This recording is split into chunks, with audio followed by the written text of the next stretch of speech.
Hello, everyone. I'm Stephen West. This is Philosophize This. So today we're talking about the book Demons. It's one of the 5 great novels people say you just have to read if you're going to be reading some Dostoevsky. And as usual, this podcast is going to be covering the philosophical themes of this book. What Dostoevsky was going for in the context of the thought of his time. What I mean is, this is not intended to be like a book club where I'm telling you what I think about the book. This isn't my opinion about how this character reminds me of my Uncle Murray or something. And more than that, this episode isn't intended to be a replacement for actually reading the book. Just feel the need to say that every time as we get started with one of these. Another thing to say here is that this is now the 3rd book from Dostoevsky that we've covered, and Notes from Underground and Crime and Punishment will be referenced throughout this entire episode, so just a heads up there. But that said, how do you begin to describe a book like Demons? It's one of the most complex books Dostoevsky ever wrote in his lifetime. I mean, there's a lot to this book. It's about 750 pages long. It's full of symbolism. For whatever it's worth, it's the book Nietzsche stumbled upon in a bookstore one day that made him a fan of Dostoevsky as a thinker. I guess I'll try to start this way. Remember how I said that Crime and Punishment may look like one kind of book on the surface, but that it's actually something deeper than that for Dostoevsky? That Crime and Punishment kind of masquerades as a book that's about a guy that murders a couple people, but that the true drama of the book is in his internal experience and his slow, painful coming to terms with his relationship to something greater than himself, and then further finding a way to consent to that fact. Well, if that's what Crime and Punishment is, then Demons by Dostoevsky is a book that masquerades as a political novel. It's a book that seems to be about a group of revolutionaries, a bunch of people upset about the state of Russian society. The book then shows them planning and executing acts of political violence where they're ultimately trying to bring about a revolution. That may be what the book looks like on the surface. But in fact, what the book's more about to Dostoevsky, and he wrote this later in a personal letter to a friend about the book, one of the biggest points, he says, is to explore maybe the thing he's wrestled with the most in his entire lifetime, belief or non-belief in the existence of God.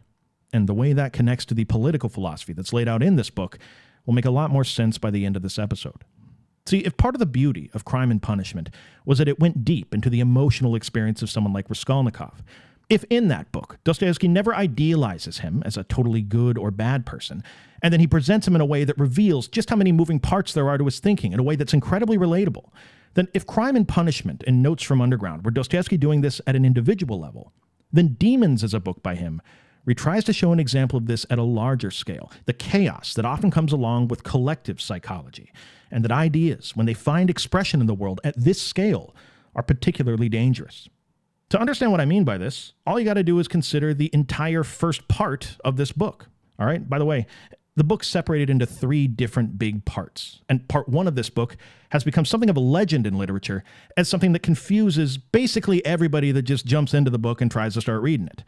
Because if you just open the book up and started, part 1 introduces to the reader about 10 different characters, and all of them are pretty complex in their own unique ways. Just to give you a feel of what it's like to read this thing, most of the first part of the book is made up of arguments between people, and most of these arguments take place on a giant estate that's owned by a woman named Varvara. Now, Varvara is the employer of a very smart, highly respected intellectual by the name of Stepan. She pays this guy to be a tutor, to come over to her house, and to teach her son from time to time. Stepan has a son named Pyotr, who's going to be the leader of this little revolutionary cell we just mentioned. And Pyotr wants to use Varvara's son, whose name is Stavrogin, as the face of this revolutionary movement he wants to kick off. Stavrogin is apparently very handsome, he's articulate. I mean, if you needed a messiah-like figure that people can rally behind, to Pyotr, this Stavrogin guy is exactly the sort of person you would want to pick. Now, while these 4 characters are all going back and forth about their own complex business, Varvara's trying to get Stepan to marry someone that'll help her out politically, all of a sudden, a disabled woman named Marya appears into the room, who, just by listening to her speak, we can tell that she clearly has some kind of connection to Stavrogin, Varvara's son, but everybody denies that anything's going on between them, so the reader's mostly just left to wonder about it. Then a drunken captain enters into the room, staggering around. Turns out it's Marya's brother. And then he starts yammering on about all his own stuff. Then we swap over to another conversation entirely, where 3-4 other characters we just met, come to find out, they're all in their own conflicts with each of these original people we just talked about as well. And Dostoevsky, at no point throughout this entire scene, which goes on for many, many pages, he never lays out any of the details of these characters in a straightforward way. He never introduces them fully. He never tells you exactly who they are. And all of this conversation is referencing tons of events that have obviously happened before the book even started.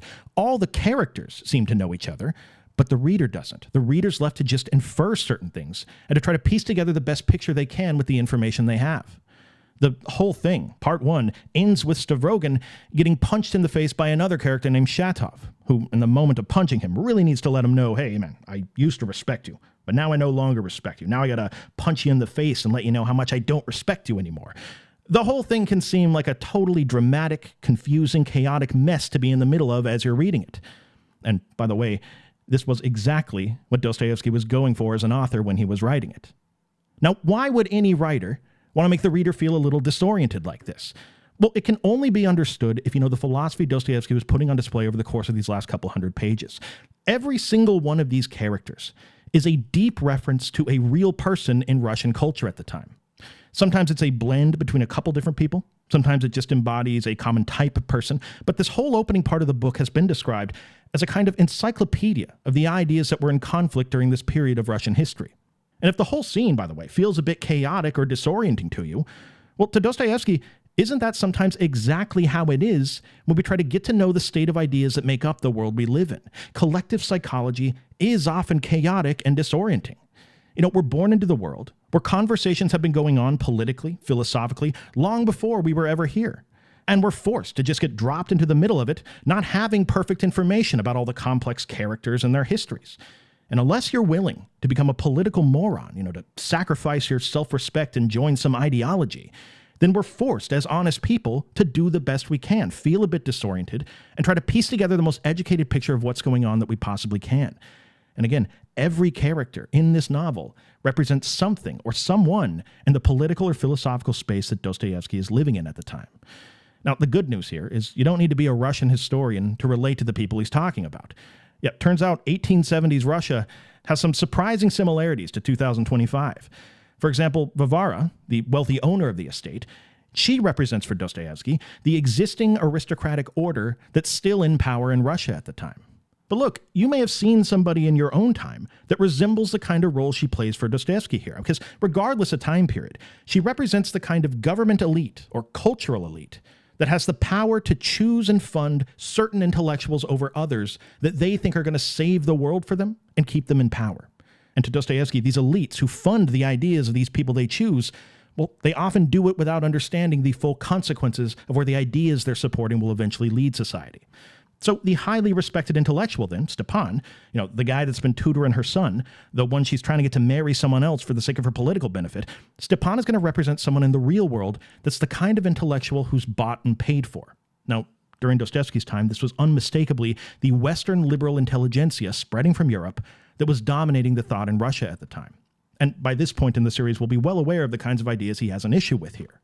This is the type of intellectual that thinks we should be moving away from people having a religious connection to the world and moving more towards things like rational utilitarianism. That rational utilitarianism is a better way for people to organize their lives or their relationships, and that it's a better way for us to plan how we coordinate society more generally. Well, this is a fitting description of the character of Stepan in the book. And along the lines of what we've been talking about on this podcast since episode 211, Dostoevsky, when it comes to collective psychology, he might want to weigh in here on this discussion as well. That when utilitarianism becomes the primary way that we frame our reality, and you couple that with a decline in people's religious connection to the things around them, well, it leads to great results when it comes to certain things, like the infant mortality rate. It's great for making electricity more widely available and cheaper to people. It's great at making iPhones for people to listen to podcasts on. In fact, it's so great at doing these things, you might think it's capable of predicting and coordinating every problem a human being could ever possibly run into in their lives. But Dostoevsky predicts if you set society up in this way, without replacing that connection people have to something bigger than themselves, what you also might start to see are people that have a very hard time seeing the world not from within that box of utilitarianism. You might see several things start to happen in your society. People in that society would tend to see themselves as separate from everything and everyone else. Their relationships would become instrumental, transactional, antagonistic. Social norms and traditions would become arbitrary and pointless. Even something like truth or social unity, well, that becomes a thing of the past as well. See, because this type of Western liberalism, to Dostoevsky, is an impressive achievement in our ability to rationally critique things, to break them down into parts and to try to understand them. But it is absolutely horrible at putting these things back together in any sort of enduring way. It lacks any coherent moral foundation. So moral pluralism becomes not only a reasonable possibility, but the only true reality at the scale of society. So what you get is what we've seen over and over again in Notes from Underground and Crime and Punishment. You get people whose lives become to endlessly rationalize their own behavior based on a limited framing of reality, rather than aiming for any sort of feeling of connection to the world around them. You get people feeling completely alone while simultaneously being embedded in a network that they always already care about and are a part of. What I mean is, the level of conditioning that goes on from birth to be able to see things in such a third-person way all the time is real here. And the assumption by Western liberals, he says, often, is that if anybody feels this way, if anybody feels bad, well, then that must be some type of inefficiency in the ways our societies are set up. In other words, if anybody has a problem, it's just because we're not rationally coordinating our societies in a perfect enough way. We can fix it. And if we come up with a better way to produce the right outcomes out there, then we can solve most of people's problems. But Dostoevsky would say, even if you gave people every material thing they could possibly want, they would still just suffer in other areas. Maybe they'd suffer from boredom now, or from alienation. Maybe material envy just turns into envy for another person's natural advantages. Anyway, the point is, for every ever more complex solution to the problems you come up with, the new problems you create by solving those problems will just become more complex themselves to solve. Once again, suffering just is a part of the human experience to him, and trying to rationally coordinate it away entirely is always going to be a losing battle. Now, you might be saying here, okay, but come on.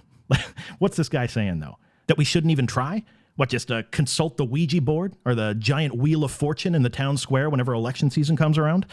Well, no, it's not that we shouldn't be trying to coordinate our societies to aim for outcomes we think are good. That's fine. The question is for him, is that truly where enduring moral or social progress really comes from? Like when you say, I want the world to become a better place for us to make progress in it, does that progress lie in the policies or in the rational protocols that we come up with? Or does it lie in the carrying out of those policies by people, the inner virtue of those people, and the ways they feel connected to the people around them? Which of those two would you say is more enduring?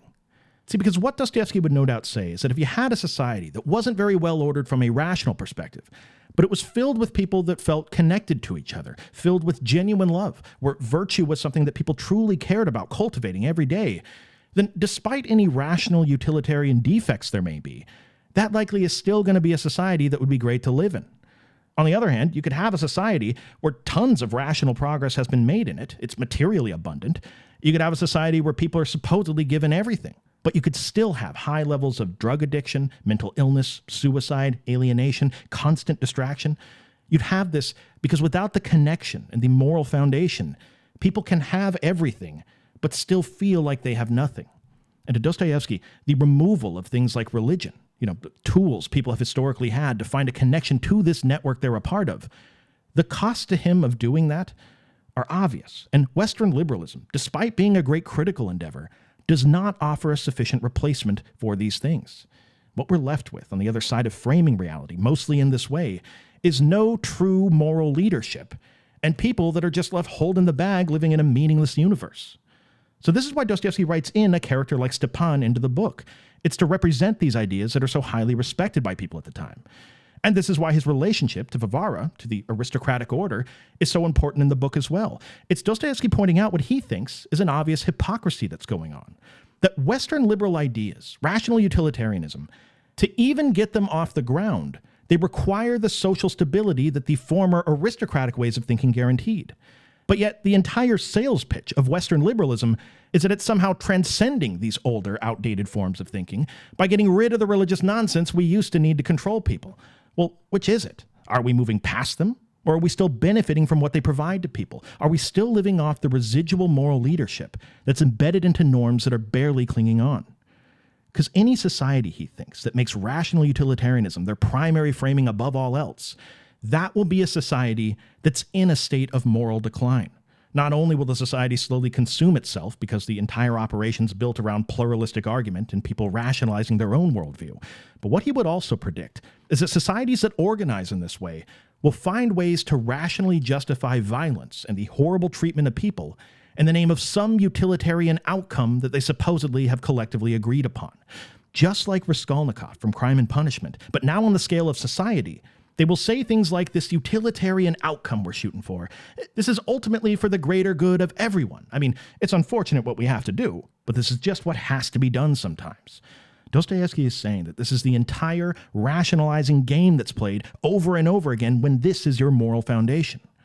And when this is done by an individual, well, that person just turns into an egomaniac, someone consumed by their own agendas. But what happens when these ideas find expression at this far more dangerous scale of being an entire society that's centered around a utilitarian project? Just as a quick side note here, keep in mind that Dostoevsky's saying all this stuff years before the Bolsheviks, before Lenin, before the assassination of Tsar Alexander, before that. I mean, in many ways, this is a man that sees exactly what is coming in his society on a Miss Cleo level of clairvoyance here. He is foreshadowing to a day where our understanding of how we connect to the world around us in a vast network of existence will be replaced by some cheap connection to a utilitarian goal we're trying to carry out as a people. Now, of course, one way that can look is Leninism or Stalinism, where the people just become rational cogs in a giant ego-driven project. Their experience then gets reduced into something as though they're just merely these rational cogs. And of course he'd have a problem with this going on when it's being done in a monolithic way at the level of government, with millions of people dead and all of it being rationally, morally justified along the way to the bitter end. But it should be said, his point here would be deeper than just, the Soviet Union was bad because look at all the people who died. He's talking about the very rational premises, the climate of ideas that made it possible for that horror scene to ever become a thing in the first place. Remember, he's the harbinger of the story here. He's Old Man Withers saying, don't go up to that old mansion on the hill, kids. It's a bad idea. See, because to get back to the symbolism of the characters in the book for a second, if Stepan and Varvara in the book represent Western liberalism and the aristocratic order of things, think of what Dostoevsky means for each of their children to symbolize. For example, Stepan has a son named Pyotr, which, if you remember, he's the leader of this revolutionary cell that's planning to do something violent to bring about their worldview. Well, what is Dostoevsky doing there with that character? He's making into a person something that usually goes on at the level of ideas. See, it's so much easier to see how certain ideas create a climate for other ideas to spread in when we can visualize the whole thing like it's a relationship between father and son. This is what Dostoevsky's going for. Stepan, as a father, creates a climate that a nihilist committed to destruction, like his son Pyotr, can justify himself in.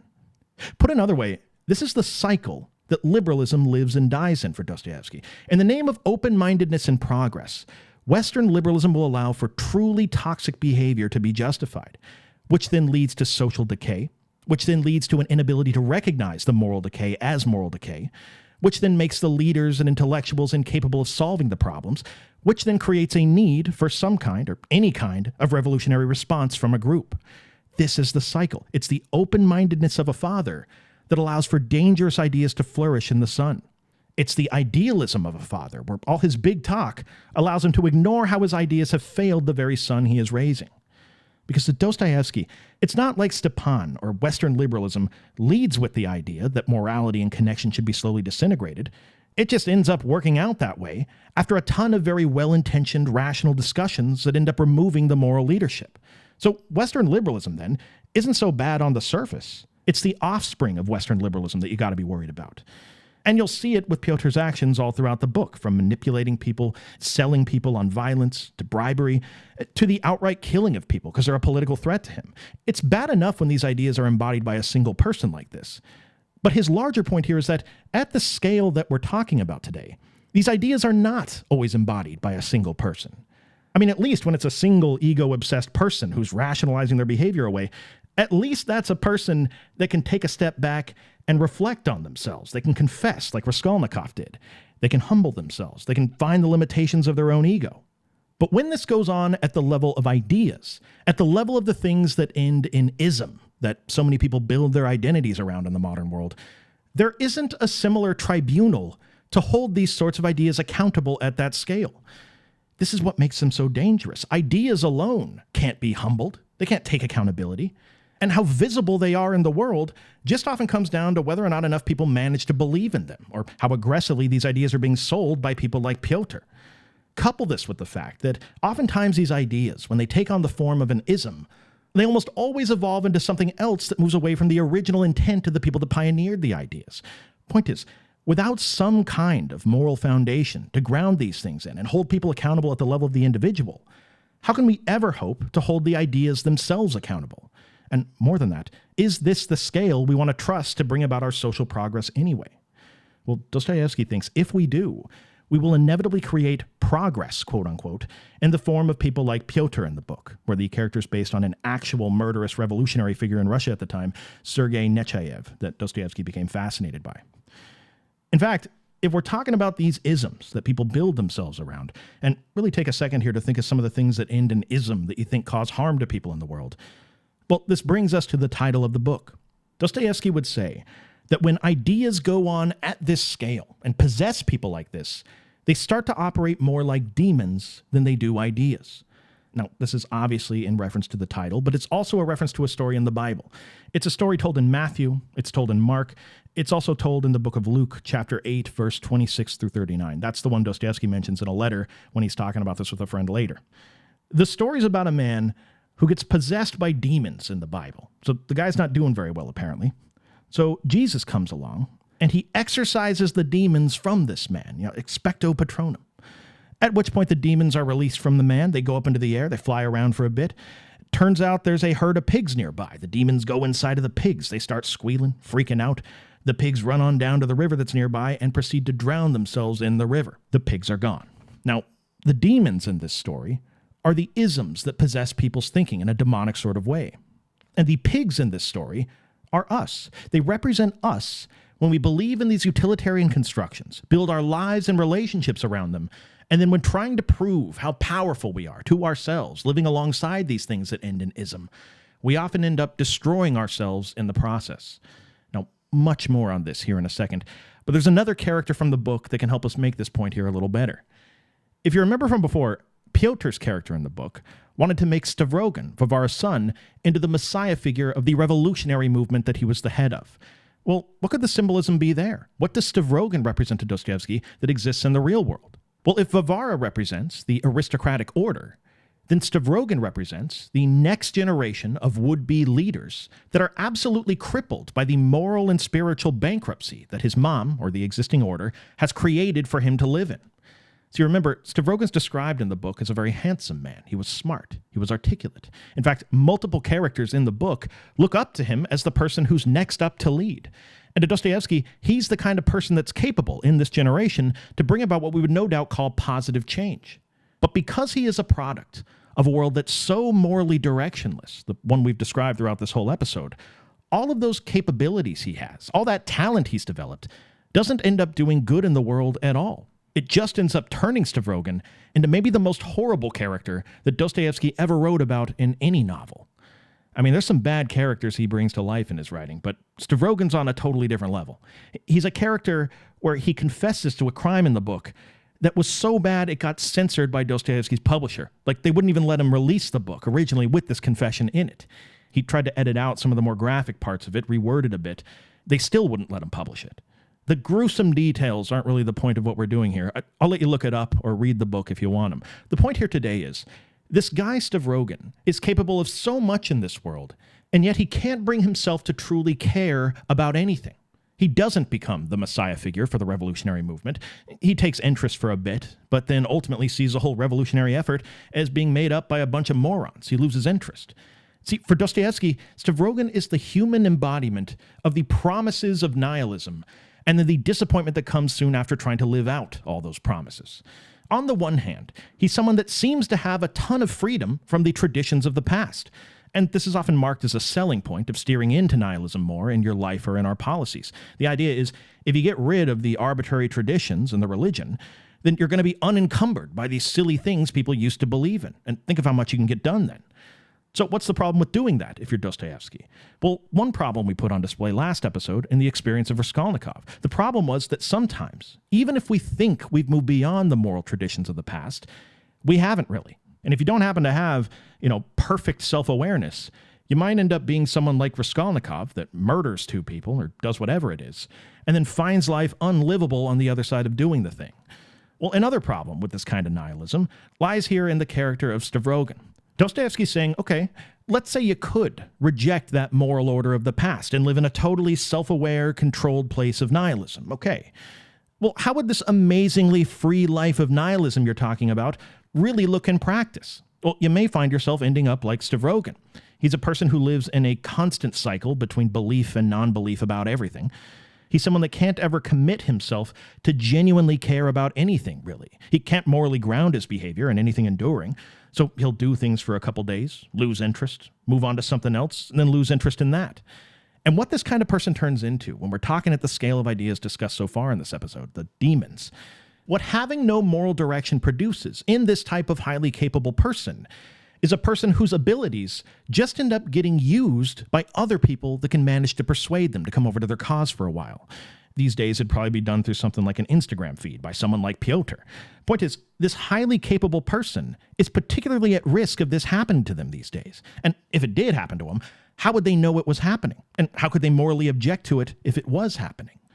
See, that's one of the big tragedies of the character of Stavrogin. He looks the part. He has the abilities. But a person that can't morally stand for anything is a person that can become a foot soldier of anything.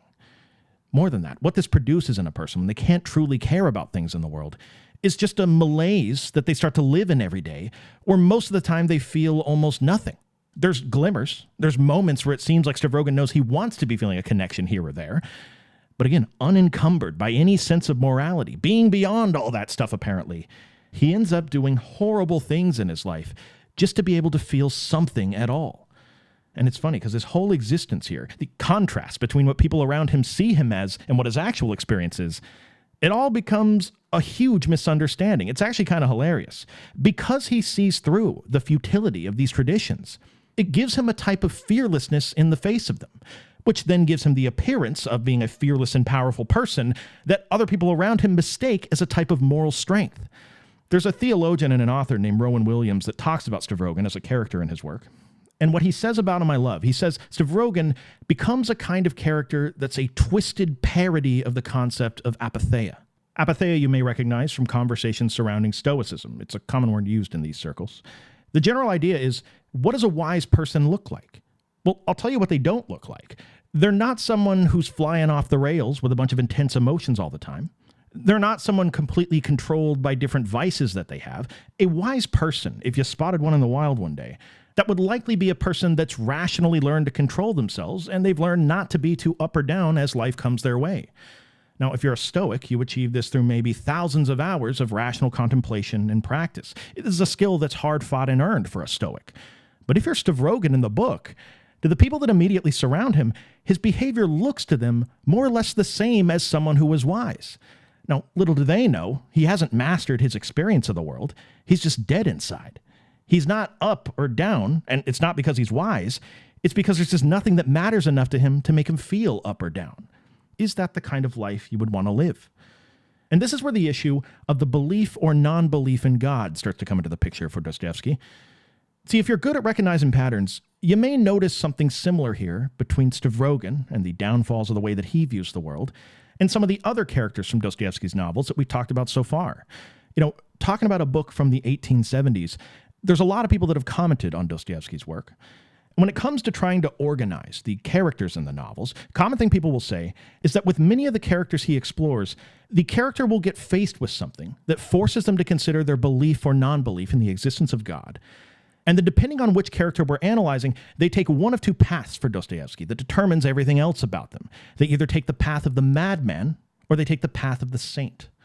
Now, hopefully it's not too obvious, but characters like Stavrogin and Raskolnikov and the Underground Man, these are going to be the people that fall under the madman category of that. And as you can probably guess, Dostoevsky traces the problems that are going on in their lives. You know, no matter how political or social or economic their problems may seem to be to them, these are all problems that ultimately stem for him out of their non-belief in God, something that grounds every decision they choose to make after that, and something that shapes every way they make sense of the world. Because for Dostoevsky, non-belief in God forces you to posture yourself in life in a way that leads for him to very predictable outcomes that are bad. Now, each one of them does this in their own unique way, but they're all an example of the madman to him. And at bottom for Dostoevsky, if you wanted to describe their common mistake they're making, just a general description of what's going on here, the madman, he thinks, chooses a divisive way of making sense of the world that fundamentally lives in denial of their connection to the things and people in the network of existence that's around them. Now, to link this to the current arc of the show since episode 211, compare this point to Heidegger and the more immediate experience of being he talks about with Dasein, or in his later work with Letting Be. Compare this to Nishitani and his distinction between the field of consciousness and the field of shunyata that recognizes our connection to being. The mistake that's going on for Dostoevsky here is that when we live in denial of the love and connection to everything that represents what he calls God, when we don't live lives of faith towards every day developing a deeper communion with what he calls God, well, then we're forced to find a way to relate to the world that is ego-centered or fragmented, alienated from others, and ultimately to live in a way where we create false idols out of things that eventually destroy us. Or put another way, slightly different, this goes back to the story from the Bible of the demons possessing the pigs. In the process of creating false idols out of ourselves and out of the ideas of others in the forms of these isms, when we build our identities and our relationships out of our connection to these isms, and when we do that without the moral guidance that's rooted in true love and connection to the roles we play in this network of being, Dostoevsky thinks eventually we will always, in the process of trying to bring about these isms and prove how powerful we are to ourselves, we will always end up destroying ourselves in the process. Now, you can certainly see this mistake in characters like Raskolnikov or Stavrogin. But the ultimate example of what Dostoevsky sees as this sort of flaw in their thinking, the example he's probably most proud of creating during his lifetime, is the character of Kirillov in this book we're talking about today called Demons.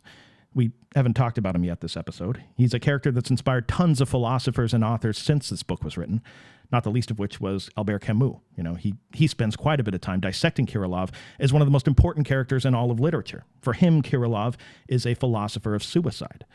See, Kirillov has what he thinks is a great idea in the book. And like other ideas in this book, it's a little exaggerated, and it's supposed to be that way for Dostoevsky. This book's kind of funny, too. But his idea is that he doesn't believe in God, and he thinks that because God does not exist, then my will must be entirely my own, he says. But more than that, because my will is my own, he says it's also my duty to sacrifice myself in the name of my own values. Now, some people will do this sort of thing with their weekends, sacrifice some time with the family over the holidays to build the company they care about, things like that. Kirillov thinks the ultimate way of sacrificing yourself is to kill yourself in the name of a cause. So what his life becomes is to sit around, looking out at the world, listening to arguments, waiting for the right cause to come along, just so that he can finally fulfill his ultimate purpose and kill himself for the sake of that cause. And turns out that ends up being exactly what happens in the book. He waits around until Pyotr convinces him to do it. Once again, Pyotr acting kind of like the media, perhaps. Anyway, the symbolism here is pretty clear. Dostoevsky sees Kirillov as the ultimate example of the flaw in the thinking of the madman. His thinking is that as long as he's radical enough, and as long as he's got the right revolutionary cause to dedicate himself to, if he destroys himself in the process, this somehow makes his sacrifice redeeming for all of humanity. And once again, think of how this becomes particularly dangerous as a message to tell young people in a Western liberal society. We'll talk more about Kirillov and his example as we start exploring this other way of reacting to the question of God's existence, because he'll serve as a good contrast to characters that embody the approach of the saint. Now, on that note, something needs to be said here that no doubt a lot of people are thinking at this point in the episode. Let's say that I buy what you're saying here, Dostoevsky, that these theoretical systems that we break down the world with are never capable of offering an enduring moral foundation, and that when I build my worldview around these isms, I will always just have shallow friendships, a shallow love life, a shallow connection with being in the world around me. Okay. But if ultimately what you're scared of is that these isms are going to lead people to the type of hubris that maybe leads them to do things like commit acts of violence, if what you're scared of are people doing horrible things and then rationalizing it after the fact, well, how in God's name, no pun intended, do you see something like religion as something that's excluded from that? This person could say, some of the least moral people I know are religious, or at least say they are. And these religions, these, geysers of morality that you're talking about, these are the same things that lead to treating gay people horribly based on a sentence in a book, or lead to throwing acid in women's faces. Or how about the Crusades? In other words, take your pick of which example of morally abhorrent behavior you want that then gets rationally justified after the fact by your supposed agents of God's will. What, am I just supposed to accept this stuff as part of the world? And why? For fear that I may be making a bigger mistake than even they are? When things are going on like this in the world, how can you possibly see a connection between a valid moral foundation and the institutions of religion?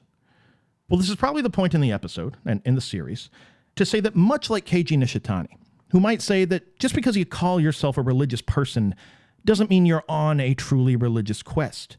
That it's possible, and even very common for people, to have a superficial relationship to a religious institution and then to use that relationship to avoid the difficult process of engaging with their existence fully. Well, much like this line of thinking from Nishitani, Dostoevsky might say that if you're a modern Christian, for example, and you don't take your faith very seriously, you're rarely uncomfortable in your faith, if faith seems to come easy to you, and if you're reading Dostoevsky's books that are talking about faith and God and the Russian Orthodox Church as a uniquely beautiful path to God that the whole world can benefit from, if you read these things and you think, man, Dostoevsky sounds like a kindred spirit to me. He thinks just like I do. Well, you're probably way off of the actual reality of things. A lot of people over the years have commented on Dostoevsky's faith. They've analyzed it. It's complex. It's not something to try to encapsulate just here, simply at the end of this episode. What I will say about it, though, to set the stage for next episode, when we talk about it more and talk about the approach of the saint, is that Dostoevsky's faith has been described by people as a kind of tragic, existential form of Christianity. It's very mystic, they say. Some people think he more resembles a type of Buddhism than he does Christianity. And what I mean is, it's deeply along the kinds of conversations that we've been having on the podcast lately, which means it's a way of viewing faith that is never idealizing the institutions or the approach laid out in something like the Bible whatsoever. Faith for Dostoevsky was a struggle, a constant struggle. It was a difficult engagement with these sometimes deeply flawed institutions and scripture that we inherit as people. But this was nonetheless a struggle to him that needed to go on if someone ever wanted a deeper communion with God in their own being. And if there is ever anyone who's born into this world that's actually trying to do that in good faith, religion, he thinks, will just be a part of that process. Now, that said, while Dostoevsky's not your average Christian by any sense of the imagination, it's also true that to remove Christianity from the ways he engaged with existence would be to remove something deeply important about what Dostoevsky saw as truth. We have plenty of time to talk about it. That's the good news. And I'm plenty excited to keep going if all of you are. Let me know if you want to hear more about this other way of wrestling with this question of God's existence. Again, a question Dostoevsky wrestled with his entire lifetime. Appreciate all of you out there so much. It's a privilege to do these podcasts for you as my job. Patreon.com/philosophize this. And thank you for listening. Talk to you next time.